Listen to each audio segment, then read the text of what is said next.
Welcome back to my channel. তো সকলে কেমন আছো? আশা করছি তোমরা সবাই অনেক ভালো আছো। প্রত্যেককেই জানাই সঞ্চিতা ওয়ার্ল্ডের তরফ থেকে অনেক অনেক স্বাগত। তবে আজকের ব্লগটা আমি শুরু করেছিলাম কিছুটা এইভাবে। তো আজকের ভিডিও টাইটেল আর থাম্বনেল দেখে তো তোমরা এতক্ষণে বুঝতে পেরে গেছো। যাই হোক, এখনও আমার কিন্তু স্নান টান কিছুই করা হয়নি। তো এখনও দেখতেই পাচ্ছ মাথায় অ্যালোভেরা মেখে বসে আছি রীতিমতো। এখন স্নান করব, দেন রেডি হব আর গেট রেডির ভিডিওটা দেওয়ার চেষ্টা করব যতটা পারছি, কারণ বাড়িতে যেহেতু বর্মশাই নেই, ক্যামেরা ধরে দেওয়ার কেউ নেই, নিজেকেই সবটা একা একা করতে হবে। তিনি আসবে সেই সন্ধ্যেবেলাতে। তো আজকে কিন্তু আজ থেকে বিয়ের সিজন পড়ে গেছে আর কালকের ডেটে প্রচুর বিয়ে আছে। তো আমাদেরও কালকের ডেটে একটা নিমন্ত্রণ আছে আর আজকে হচ্ছে তার আইবুড়ো ভাত। অলরেডি তো তোমরা ভিডিও টাইটেল আর থাম্বনেলে সেটা দেখেই নিয়েছো। তো চলো, তো কথা না বলে রেডি হওয়া যাক তাড়াতাড়ি করে, কারণ অলরেডি অনেক বেজে গেছে। এখনই 11:30 মতো প্রায় বাজতে যায়, 12:30টায় বেরোবো। এখনও তার মধ্যে স্নান করবো, রেডি হবো, অনেক কাজ। তো চলো, দেখা হচ্ছে একেবারে রেডি হয়ে বা স্নান টান করে এসে পরে দেখা করছি। তো চলো। দেন এখন তো আমি আমার শাড়ি গয়না সব বার করে নিয়েছি, ঠিক আছে, কারণ এখনও হাতে আমি কিছুই পরিনি। জাস্ট আমার মানে এই আংটিটাই জাস্ট পরে আছি। আর এখানে শাড়ি, ব্লাউজ, এখানে আমার বলা বাঁধানো, শাখা বাঁধানো, কানের, আর এখানেও একজোড়া আংটি আছে। মানে একজোড়া মানে কি, একটা আংটি আছে, এখানে আর একটা আংটি বার করেছি। আর দুটো আংটি তো অলরেডি আমি হাতে সবসময় পরে থাকি, তোমরা জানোই। আর এখানে আমার কঙ্কনটা আছে। এখানে এটা আমার শাশুড়ি মায়ের দেয়া ছিল, তো একজোড়া নুপুর আলাদা পরতাম, ওটাকে এখন খুলে রেখেছি। তো বিয়েবাড়ির জন্য এখন এগুলো পরবো। আর সকালবেলা তো হালকা পাতলার মধ্যেই রাখবো বলে শুধু এই টার্সেলটাই পরবো, আর কোনো গলাতে কিছু এখন পরবো না। তো চলো রেডি হওয়া যায়। আর তোমাদের সাথে কথা বলতে বলতে আমার তো শাড়ি পরা, মুখের মেকআপ করা, চুল বাঁধাও পুরো অলমোস্ট কমপ্লিট হয়ে গেছে। শুধুমাত্র গোল্ডের জুয়েলারিগুলো পরলেই হয়ে যাবে। তো চলো পরে নেওয়া যাক তাড়াতাড়ি করে। এখন তো দেখতেই পাচ্ছ পুরো রেডি হয়ে গেছি। আর রেডি হওয়ার পর এত গরম করছিল, তো যে কারণে ফ্যানটা চালাতে বাধ্য হয়েছি আর কি। তো যাই হোক, this is my final look. কেমন লাগছে কিন্তু অবশ্যই বলো। আর এটা জানো তো আমার কিন্তু বউ ভাতের শাড়ি, আর এই শাড়িটা কিন্তু সত্যি আমার কাছে ভীষণ স্পেশাল। তো চলো, অলরেডি রেডি হতে হতে স্নান টান করে 1টা বেজে গেছে প্রায়। এবার দেরি হয়ে যাবে, না বেরোলেই নয়। আর নিয়ে নিয়েছি আমার রিসেপশনের ব্যাগটা আর কি। তো বেশ মানে প্রায় বলতে পারো 1 বছর পরে আমি ইউজ করছি, কারণ মাঝখানে কখনোই ইউজ করিনি। খুব একটা ব্যাগ ক্যারি করতে ভালো লাগে না। তো যাই হোক, এই যে জুয়েলারি যা যা বার করেছিলাম সবই পরে নিয়েছি, হাতেরও শাখা বাঁধানো, পলা বাঁধানো সবই পরে নিয়েছি। তো চলো, কেমন লাগছে কিন্তু অবশ্যই জানিও। এই যে আয়নাতেও একবার দেখিয়ে দিলাম।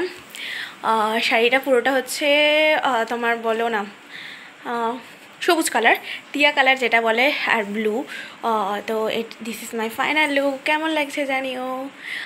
তো চলো, বাকিটা আবার দেখা হবে আইবুড়ো ভাতের ওখানে গিয়ে, মানে বিয়ের বাড়িতে গিয়ে তোমাদের সাথে আবার বাকিটা শেয়ার করছি, কারণ না হলে সত্যি প্রচুর দেরি হয়ে যাবে। আর অলরেডি শাশুড়ি মাও রেডি হয়ে ওয়েট করছে আমার জন্য। তো চলো, আর কথা না বাড়িয়ে মানে বেরোনো যায়। তো এখন বেরিয়ে পড়েছি রাস্তায়। এই যে নোংরা দেখেছো, ওর পায়ের কাছে নোংরা। হ্যাঁ, নোংরা দেখেই যাচ্ছি, রাস্তা দেখে চল। এখন তো চলে এসেছি প্রায় বিয়েবাড়ির সামনেই। আর আমাদের এখানকার রাস্তাগুলো এত বেশি নোংরা থাকে, যে কারণে শাশুড়িমা বারবার বলছিল আমাকে দেখে যাওয়ার কথা। আর কথা বলতে বলতে পৌঁছে গেছিলাম কিন্তু বিয়ের বাড়ির সামনে। আর বাড়িটা এত সুন্দর করে ফুল আর লাইটিং দিয়ে সাজিয়েছিল যে কি বলবো। আর এই হলো আমাদের মিষ্টি ব্রাইড, যাকে তোমরা অনেক অনেক আশীর্বাদ করো তার হ্যাপি ম্যারিড লাইফের জন্য। আর আইবুড়ো ভাতের দিন তো আমার আর আমার শাশুড়ি মায়েরই দুপুরবেলা নিমন্ত্রণ ছিল, যেহেতু এটা হলো মেয়ে ঘটিত অনুষ্ঠান, তো সেই কারণে। আর এটা হলো ব্রাইডের মিষ্টি মা। আর সত্যি বলতে জেঠিমাও এত বেশি সুইট যে কি বলবো, সবার সাথে এত সুন্দরভাবে মিশে যেতে পারে। তো চলো এবার ব্রাইডের মুখ থেকে তোমরা শুনে নাও তার বিয়ে নিয়ে কিছু এক্সপিরিয়েন্স। তোমার বিয়ে নিয়ে এক্সাইটমেন্ট যদি কিছু বলার থাকে বলো। কোনো ফিলিংই হচ্ছে না, বিশ্বাস করো, শুধু কাজ করে যাচ্ছি, এখনো অব্দিও ফিলিং হচ্ছে না, কাল বসলে হবে। এখন টেনশন যে কি করে কি হবে। হ্যাঁ সেটাই, হ্যাঁ আনন্দ তো হচ্ছে, একটা অন্যরকম ফিলিংস হচ্ছে না। ওটা কালকে বিয়ের পিড়িতে যখন বসবে তখন হবে। হ্যাঁ কালকে হবে। আর তোমার কাছে সেজে গুজে খুব মিষ্টি লাগছে। আর সেদিনকে দিদির কথা শুনে বুঝতে পারলাম না, বিয়ের দিনে সকলেরই একই অবস্থা হয়, আমি কোনো রকমভাবে ব্যতিক্রম কোনো প্রাণী নই। যাই হোক, নিজের সাথে আমি গ্লাস কোল্ড ড্রিঙ্ক নিয়ে বিয়ের বাড়িতে ঘুরে ঘুরে তোমাদের সাথে শেয়ার করছিলাম রাত্রিবেলা। তো এই যে আমার শাশুড়ি মা এখানে দাঁড়িয়ে আছে। হাসো হাসো এখানে এই যে জেঠিমা মেয়ের স্টেজের ঠিক উল্টো দিকে জানো তো দুপুরবেলা আইবুড়ো ভাতের সমস্ত খাওয়া দাওয়ার আয়োজন করা হয়েছিল। আর আমি সেই ভিডিওটা করছিলামই, তখনই দেখলাম আমার শাশুড়ি মা জেঠিমা মিলে দাঁড়িয়ে গেল কি না তাদেরকে এখন ছবি আর ভিডিও তুলে দিতে হবে। আর সেগুলো কমপ্লিট করেই তো আমি ঘরে এসে দেখলাম এই দুজন কিউট সদস্যকে, তারা এত শান্ত আর এত চুপচাপ, সত্যি বলতে এত শান্ত কুকুর আমি ফার্স্ট টাইম দেখলাম। তাদেরকে ঘিরে কিন্তু সকলে দাঁড়িয়ে আছে, চিৎকার হচ্ছে, আওয়াজ হচ্ছে, কিন্তু তারা কিন্তু কোনো রকম টু শব্দটাও মুখ থেকে বার করছিল না। আমার এত কিউট লেগেছে। আর এখানে তো এখন দিদিকে গিফট দেওয়ার সমস্ত পর্ব চলছিল। আইবুড়ো ভাতের জন্য সমস্ত থালা রেডি করা হচ্ছে, তো চলো তোমাদের সাথে সেই থালাটা শেয়ার করে নেবো। আর তার আগে উপরে তত্ত্ব রাখা আছে, যদি উপরে যাই অবশ্যই তোমাদের সাথে আগে শেয়ার করে নেবো আরও একবার। তো চলো যাওয়া যাক, মানে থালা যেখানে সাজাচ্ছে সেখানে। আর বিয়ের বাড়িতে গিয়ে তো আমি নিজের কাছে তুলে নিয়েছিলাম সব থেকে বড় দায়িত্ব, আর সেটা হলো কিন্তু ক্যামেরাম্যানের দায়িত্ব। কারণ দিদিদের যেহেতু ক্যামেরাম্যান আইবুড়ো ভাতের দিন সকালে ছিল না, তো সেই কারণে সেই দায়িত্বটা আমি নিয়ে নিয়েছিলাম বলতে পারো। আর সকলে মিলে কি সুন্দরভাবে দিদি সমস্ত আইবুড়ো ভাতের থালাটা সাজিয়ে দিয়েছিল দেখো। তো চলো মেনুতে কী কী ছিল তোমাদের সাথে শেয়ার করে নিই। এখানে কিন্তু ছিল ভাত, 5 রকমের ভাজা, তার সাথে কিন্তু ছিল মুগের ডাল, তার সাথে ছিল ফুলকপি দিয়ে চিংড়ি মাছের মালাইকারি, সর্ষে দিয়ে পার্শে মাছ, কাতলা কালিয়া, মাছের ইয়া, বড় একটা মাথা, তার সাথে ছিল পায়েস। আর এখানে তো সবাই মিলে এখন দিদির সাথে একে একে ছবি তুলে নিচ্ছিলাম। আর তখনই দেখলাম দিদির বাবা মানে জেঠু এত সুন্দরভাবে মেয়ের বিয়েটা এনজয় করছে, সেটা দেখে আমার এত ভালো লাগলো যে তোমাদের সাথে ভয়েসটা না কেটে শেয়ার করলাম। সত্যি বলতে একজন বাবাও যে মেয়ের বিয়ে এত সুন্দরভাবে এনজয় করতে পারে সেটা জেঠুকে না দেখলে সত্যি আমি বুঝতে পারতাম না। আর দিদিকে সেদিনকে সত্যি এত কিউট লাগছিল যে বলে বোঝাতে পারবো না। তো এখানে তো দিদির মুখ থেকে চলো শুনে নাও তার এই স্পেশাল আইবুড়ো ভাতটা খেয়ে কেমন লাগছে। আর সত্যি বলতে সেদিনকে দিদির সাথে নিজেকেও যেন কোনোভাবে রিলেট করতে পারছিলাম, কারণ নিজের বিয়ের আইবুড়ো ভাতেও আমার ঠিক সেম অবস্থায় হচ্ছিলো, মানে কাজ করে করে জাস্ট পাগল হয়ে গেছিলাম। তবে এখানে তো আমার দিদির কথা শুনে মাথায় হাত দেওয়ার মতো অবস্থা, কারণ দিদি নাকি এর আগে 22টা আইবুড়ো ভাত অলরেডি খেয়ে ফেলেছে। শেষ আইবুড়ো ভাত খেয়ে কেমন লাগছে? স্পেশাল আইবুড়ো ভাত, মার দেওয়া আইবুড়ো ভাত, এটা হচ্ছে আমার 23rd আইবুড়ো ভাত। আরে বাপরে, অনেক খেয়ে ফেলেছো।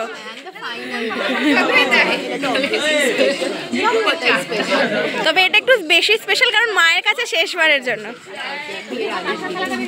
সত্যি বলতে আমি তো মনে প্রাণে এটাই বিশ্বাস করি যে মা বাবার কাছে সন্তানদের শেষ বলে কোনো কিছুই হয় না, কারণ তাদের ঋণ যে সারা জীবনে কখনোই শোধ করা যায় না।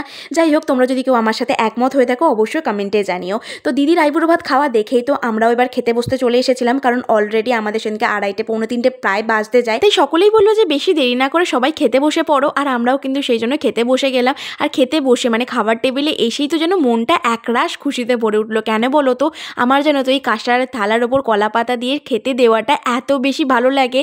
আর দেখতে পাচ্ছ কি ডাস্টবিন, মানে যেটা খাবারের জন্য দিয়েছিল ডাস্টবিন ফেলার, সেটাও কিন্তু ছিল একটা ছোট কাঁসারের থালা।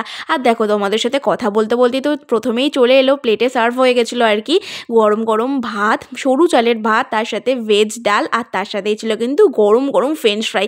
আর সত্যি বলতে আমি ফ্রেঞ্চ ফ্রাই খেতে এত বেশি ভালোবাসি, আমি কিন্তু ডবল করে ফ্রেঞ্চ ফ্রাই নিয়েছিলাম। আর সত্যি মুগের ডাল দিয়ে ফ্রেঞ্চ ফ্রাইয়ের সাথে খেতে এত বেশি ভালো লাগছিল, তাই আমি কিন্তু কোনো রকম লজ্জা ছাড়াই ফ্রেঞ্চ ফ্রাইটা ডবল করে চেয়ে নিয়েছিলাম। সেটা দিয়ে খাওয়া শেষ করতে না করতেই তো চলে এসেছিলো ফুলকপি চিংড়ি, আর তার মধ্যে কিন্তু চিংড়ি মাছের সাইজ যথেষ্ট পরিমাণে বড় ছিল।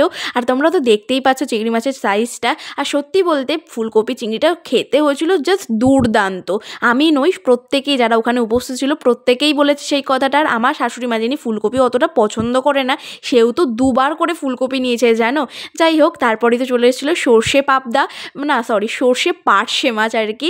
যাই হোক, খালি না পাবদাটাই মুখে চলে আসে। তো তবে সত্যি বলতে মাছগুলো কিন্তু যথেষ্ট পরিমাণে ফ্রেশ ছিল, আর খেতেও হয়েছিল দুর্দান্ত। দেখো এত খাওয়া দাওয়া করে ফেললাম, তবু তোমাদের সাথে এটাই তো শেয়ার করলাম না যে দিদিরা আমাদের কে হয়। অ্যাকচুয়ালি কিন্তু দিদিরা হয় আমাদের বলতে পারো মূলত কাস্টমার। তবে সেটা কিন্তু ছিল প্রথম সম্পর্ক, তবে এখন কিন্তু প্রায় রিলেটিভের মতনই এক ধরনের সম্পর্ক হয়ে গেছে। আসলে মানুষগুলো এত ভালো যে নিজেদের সাথে আত্মীয়তা যে কখন হয়ে গেছে সেটা তো আমরা বুঝেই উঠতে পারিনি। আর তোমাদের সাথে কথা বলতে বলতে কিন্তু আমার পার্শে মাছ দিয়ে খাওয়াও কমপ্লিট হয়ে গেছে, আর তার সাথে সাথে কিন্তু চলে এসছে কাতলা মাছের কালিয়া। আর সত্যি বলছে যেমন পার্শে মাছটা ফ্রেশ ছিল তেমনই কিন্তু কাতলা মাছটাও যথেষ্ট পরিমাণে ফ্রেশ ছিল, আর খেতেও ছিল দুর্দান্ত। আর সত্যি কথা বলতে আমি কিন্তু মাছের পেটি খেতে ভীষণ পরিমাণে ভালোবাসি, আর সবথেকে বলতে পারো ফাঁকিবাজির কারণে আরও বেশি ভালোবাসি, কারণ কাটা বাছতে ভীষণ পরিমাণে সুবিধা হয়, তো সেই কারণে। তো মা মাছ দিয়ে খাওয়া কমপ্লিট করে তো চলে এসেছিলো আমের চাটনি আর পাঁপড়। তবে সেগুলো আমি কোনোটাই খাই না, তোমরা সকলেই জানো। তাই সেই কারণে কিন্তু আমি নিয়ে আর আমার থালাটাকে নোংরা করিনি। আর আমি কিন্তু যেটা খাই না সেটা নিয়ে নষ্ট করাটাও খুব একটা পছন্দ করি না। তবে এই আলু ভাজা দুটো কিন্তু আমি রেখে দিয়েছিলাম লাস্টে খাবো বলে। আর শাশুড়ি মায়ের থালা থেকেই দেখিয়ে দিলাম যে আমের চাটনি আর পাঁপড়টা। আর আমি কিন্তু নিয়ে নিয়েছিলাম মৃত্যুঞ্জয় স্পেশাল রসগোল্লা। আর সেটাকে খেতে না খেতেই চলে এসেছিলো মৃত্যুঞ্জয়ের পুলি সন্দেশ। আর সত্যি বলতে এই শীতকালে কিন্তু গুড়ের সন্দেশ বা গুড়ের রসগোল্লা খেতে আমি তো ভীষণই ভালোবাসি। তোমরা কারা কারা ভালোবাসো কিন্তু অবশ্যই জানিও। এখানে তো মিষ্টি আর পুলি সন্দেশটা খাওয়া শেষ করতে না করতেই চলে এসেছিলো হাত ধোয়ার জন্য গরম জল। সেটাও কিন্তু ছিল স্টিলের বাটিতে। অনেক জায়গায় দেখি ফাইবারের বাটিতে দেয়, তবে এখানে কিন্তু সবটাই ছিল নতুনত্ব।